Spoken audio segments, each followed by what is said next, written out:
بسم اللہ الرحمن الرحیم ان اللہ علیم بذات الصدور۔ محترم سامعین، اللہ تعالیٰ نے قرآن کریم کے اندر یہ سورہ آل عمران کی آیت نمبر 153 ہے، اس کے اندر اللہ تعالیٰ نے فرمایا کہ میں آپ کے دلوں کے اندر جو چھپی ہوئی باتیں ہیں ان کو بھی جانتا ہوں۔ سینے کے اندر جو انسان کے باتیں ہوتی ہیں اللہ تعالیٰ ان کو بھی جانتا ہے، جبکہ وہ باتیں ہماری کوئی نہیں جان سکتا جو ہمارے سینے میں ہے یا ہمارے دماغ میں ہے، ہمارے دل میں ہے، سوائے اللہ کے ان کو کوئی نہیں جانتا۔ میں یہ بات بعد میں کروں گا، پہلے میں آپ کو یہ بتانے کی کوشش کرتا ہوں کہ آج کا انسان اتنا اللہ تعالیٰ سے نہیں ڈرتا جتنا دنیا سے ڈرتا ہے یا دنیا والوں سے ڈرتا ہے، اور آج کا چور اور ڈاکو اور آج کا کسی کو نقصان پہنچانے والا انسان اتنا اللہ سے نہیں ڈرتا جتنا کہ دنیا والوں سے ڈرتا ہے۔ آپ دیکھیں کہ آج اس چیز کی ضرورت کیوں پیش آئی ہے کہ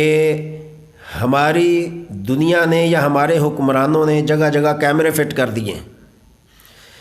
اور ان کے اوپر لکھا ہوتا ہے کہ خبردار کیمرے کی آنکھ آپ کو دیکھ رہی ہے۔ آپ سڑک پہ چلے جائیں، گاڑی چلائیں تو اشارے لگے ہوئے ہیں جگہ جگہ، تو ہر اشارے پر آپ کو کیمروں کی فٹنگ نظر آئے گی، کیمرے دیکھ رہے ہیں آپ کو، اور آپ اس کیمرے کی آنکھ سے ڈر رہے ہیں کہ کیمرہ لگا ہوا ہے، میری تصویر آ جائے گی، پتہ چل جائے گا۔ اسی طرح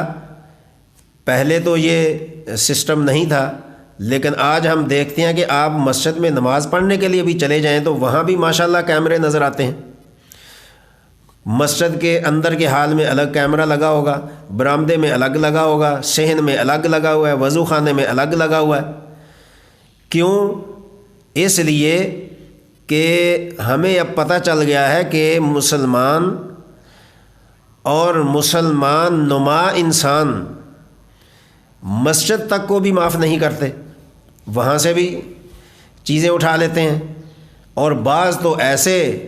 ہیں کہ وہ لکھ کے جاتے ہیں کہ میں نے اللہ کے گھر سے یہ چیز لی ہے، آپ کو کوئی اعتراض نہیں ہونا چاہیے۔ اس بدبخت کو یہ نہیں پتہ کہ یہ اگر یہ اللہ کا گھر ہے تو اللہ اس گھر کا مالک بھی ہے۔ کیا اللہ نے اجازت دی ہے اس کو اٹھانے کی، یا اللہ تمہیں نظر آ رہا ہے کہ اللہ کہہ رہا ہے کہ لے جاؤ؟ یہ ہم نے اپنی ذات کا، اپنی انا کے لیے ایک بہانہ ڈھونڈ لیا ہے کہ اللہ کے گھر سے لے کے جا رہے ہیں تو آپ کو کیا اعتراض ہے؟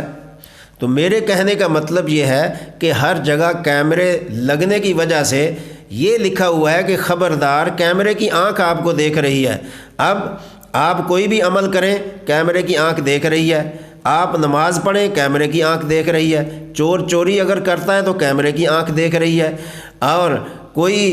ڈاکو ڈاکہ ڈالتا ہے تو کیمرے کی آنکھ دیکھ رہی ہے،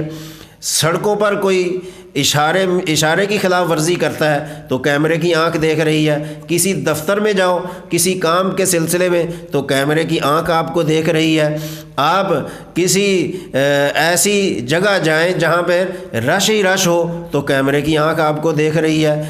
تو یہ دنیا میں کیا تبدیلی آئی ہے کہ ہر جگہ آپ کو کیمرے کی آنکھ دیکھ رہی ہے؟ اس کی ضرورت کیوں پیش آئی؟ اگر ہم یہ سمجھ لیں کہ ہمیں اللہ کی آنکھ دیکھ رہی ہے تو کیا ہی بہتر ہوتا، ہمارے اسلام پر لوگ فخر کرتے، ہماری مسلمانی پر غیر مسلم بھی فخر محسوس کرتے کہ ان کو کیمرے کی ضرورت نہیں ہے، ان کا ایک ہی کیمرہ ہے جو اللہ رب العزت کی آنکھ جس کو دیکھ رہی ہے، جس کو اللہ دیکھ رہا ہو اس کو کیمرے کی کیا ضرورت ہے، کیمرہ دیکھے یا نہ دیکھے۔ لیکن ایک بات اور بھی ہے کہ کیمرے لگے ہوئے بھی ہیں پھر بھی ہم ڈنڈی مار لیتے ہیں، پھر بھی ہم معاف نہیں کرتے کہ کیمرہ دیکھتا ہے تو دیکھتا رہے، یا کیا کرتے ہیں ہم کیمرے کی تار کاٹ دیتے ہیں تاکہ کیمرے کا دیکھنا بند ہو جائے۔ میں یہاں پہ یہ کہتا ہوں کہ آپ کیمرے کی آنکھ کو بند کر سکتے ہیں، کیمرے کی تار کو کاٹ سکتے ہیں، کیمرے کو بند کر سکتے ہیں، کیمرے کو خراب کر سکتے ہیں، لیکن اللہ کی آنکھ کا کیا بنے گا؟ اللہ کی آنکھ تو خراب نہیں ہوتی، اللہ کی آنکھ کی کوئی تار نہیں ہے، اللہ کی آنکھ کے سامنے کوئی رکاوٹ نہیں ہے۔ آپ ہزاروں لاکھوں کیمروں کو برباد کر دیں لیکن اللہ کی آنکھ آپ کو دیکھ رہی ہے۔ اللہ کی آنکھ آپ سے اوجھل نہیں ہے، اللہ کی آنکھ ہر وقت، ہر آن، ہر گھڑی آپ کو دیکھ رہی ہے۔ اور پھر کیمرہ تو دیکھے گا جب روشنی ہوگی، اندھیرا ہوگا تو پھر کیمرے کا کیا کام؟ کیمرہ نہیں دیکھ سکتا، کیمرہ مجبور ہو جائے گا، معذور ہو جائے گا۔ لیکن وہ اللہ جو اندھیرے میں بھی دیکھتا ہے، جو روشنی میں بھی دیکھتا ہے، جو دن کو بھی دیکھتا ہے، جو رات کو بھی دیکھتا ہے، جو پہاڑوں کے اندر کالے پہاڑ میں، کالے پتھر میں کالی چیونٹی جب چلتی ہے اس کے چلنے کی آہٹ کو بھی دیکھتا ہے، سنتا بھی ہے، اور وہاں اس کو رزق بھی پہنچاتا ہے، تو اس اللہ کی آنکھ کا کون مقابلہ کرے گا جو ہر وقت، ہر آن، ہر گھڑی آپ کو دیکھ رہی ہے؟ میں یہاں پر یہ بتانا ضروری سمجھتا ہوں، اللہ کی آنکھ کے اندر اتنی طاقت ہے، آپ 7 کمروں میں بند ہو جائیں، اللہ کی آنکھ وہاں بھی آپ کو دیکھے گی۔ آپ زمین کی تہ میں چلے جائیں، وہاں بھی اللہ کی آنکھ آپ کو دیکھے گی۔ آپ رات کے اندھیرے میں کوئی برا کام کریں، اللہ کی آنکھ وہاں بھی آپ کو دیکھے گی۔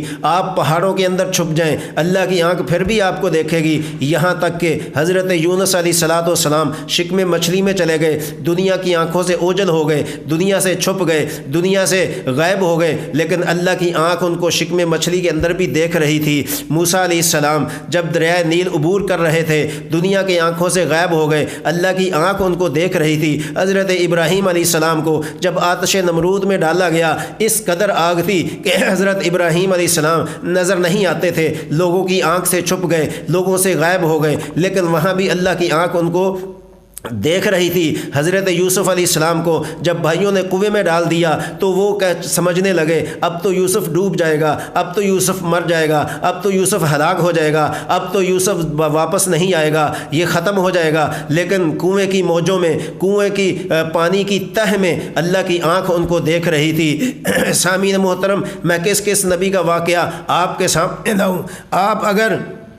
اصحاب کہف کو دیکھ لے، اس غار کے اندر ان کو کون دیکھ رہا تھا؟ اللہ کی آنکھ دیکھ رہی تھی۔ اسی طریقے سے جب نبی اکرم صلی اللہ علیہ وسلم تاجدار ختم نبوت، نبیوں کے امام، رسولوں کے امام، جب غار حرا میں چلے گئے تھے، 3 دن 3 راتیں وہاں رہے حضرت ابوبکر رضی اللہ عنہ کے ساتھ۔ وہاں کفار مکہ نے، قریش مکہ نے انعام و کنام مقرر کر دیے جی کہ جو ان کو ڈھونڈ کر لائے گا اس کو مال و متاع بھی ملے گا، سونا چاندی بھی ملے گا، اس کو زمین بھی الاٹ کریں گے۔ لیکن کون ان کو دیکھتا جب دنیا کی آنکھوں سے وہ اوجھل تھے، دنیا کی آنکھوں سے غائب تھے؟ غار کے اندر وہ دونوں موجود تھے، ذکر و فکر کر رہے تھے، اللہ کی عبادت و اطاعت کر رہے تھے، اللہ کو پہچان رہے تھے۔ ان فی خلق السماوات والارض واختلاف اللیل والنہار، یہ کام وہ اس غار حرا میں رہ کر بھی کر رہے تھے۔ پیچھے سے کفار مکہ کا وفد اس غار کے اوپر چلا گیا جہاں وہ اندر موجود تھے، تو اللہ نے مکڑی کو حکم دیا کہ اس کے اوپر جالا تان دے تاکہ دیکھنے والے سمجھیں یہ غار تو بہت پرانی ہے۔ ابو جہل جیسے وہاں گئے، ان کی آنکھ نے نہیں دیکھا، عتبہ جیسے گئے، ان کی آنکھ نے نہیں دیکھا، شیبہ جیسے گئے، ان کی آنکھ نے نہیں دیکھا، بڑے بڑے کفار مکہ گئے، ان کی آنکھوں نے نہیں دیکھا، لیکن وہاں کیا تھا؟ اللہ کی آنکھ دیکھ رہی تھی، اللہ کا نظام دیکھ رہا تھا۔ اللہ نے اپنی نبی کی حفاظت کی اور کر کے دکھائی، وہاں بھی اللہ کی آنکھ ان کو دیکھ رہی تھی۔ آپ جتنی مرضی بڑی مثال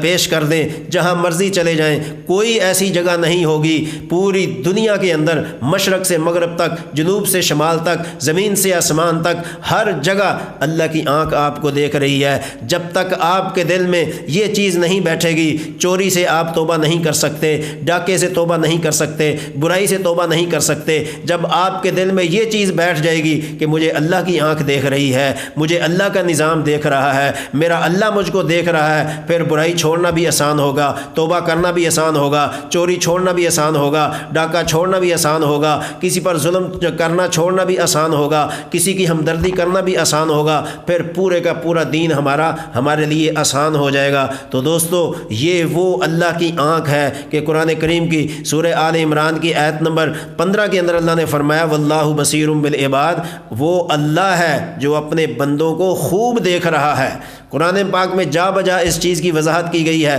کہ اللہ اپنے بندوں کو دیکھ رہا ہے۔ کیا آج جو گناہ کرتے ہیں یا چوریاں کرتے ہیں وہ اللہ کی آنکھ کو ایک کیمرے کی حیثیت بھی نہیں دیتے کہ کیمرے کی آنکھ دیکھ رہی ہو تو اس سے ڈر لگتا ہے، لیکن اللہ کی آنکھ دیکھ رہی تو اس سے ہمیں کوئی خوف و خطر نہیں ہے۔ حضرت ابوبکر رضی اللہ تعالیٰ عنہ کا قول علی شان ہے، وہ فرماتے ہیں جو اللہ سے ڈرتا ہے ہر چیز اس سے ڈرتی ہے، اور جو اللہ سے نہیں ڈرتا وہ ہر چیز سے ڈرتا ہے۔ تو دوسری جگہ سورہ آل عمران کی آیت نمبر 153 اور 154 کے اندر اللہ تعالیٰ نے فرمایا واللہ خبیر بما تعملون کہ اے میرے بندو وہ اللہ ہے جو آپ عمل کرتے ہو یا جو بات کرتے ہو، اللہ تعالیٰ اس کو خوب جاننے والا ہے۔ اور آیت نمبر 154 کے اندر سورہ آل عمران 4 سپارے کی، اس میں اللہ فرماتے ہیں واللہ علیم بذات الصدور کہ جو بات آپ کرتے ہو اس کا تو اللہ کو پتہ چلتا ہی ہے، اس کو تو دوسرے انسان بھی سن سکتے ہیں، لیکن اللہ ان باتوں کو بھی جانتا ہے جو تمہارے سینے میں دفن ہیں، جو تمہارے سینے کے اندر موجود ہیں، ابھی تک باہر نہیں نکلی، زبان پہ نہیں آئیں، آپ کو ان باتوں کا نہیں پتہ کب کرنی ہے، اللہ تعالیٰ ان باتوں کو بھی جانتا ہے۔ تو اس قدر اللہ کی آنکھ طاقتور ہے کہ وہ ہمارے ہر قول فعل عمل کو جانتی اور پہچانتی ہے۔ اس کے باوجود اگر ہم اللہ کی آنکھ سے نہ ڈریں، اللہ کی آنکھ سے ہم برائی سے باز نہ آئیں، تو پھر اس میں ہمارا قصور ہے، پھر ہمارے ایمان کی کمزوری ہے۔ پروردگار ہر مسلمان کو ایمان کی طاقت اور اللہ کی آنکھ سے ڈرنا نصیب کرے، آمین۔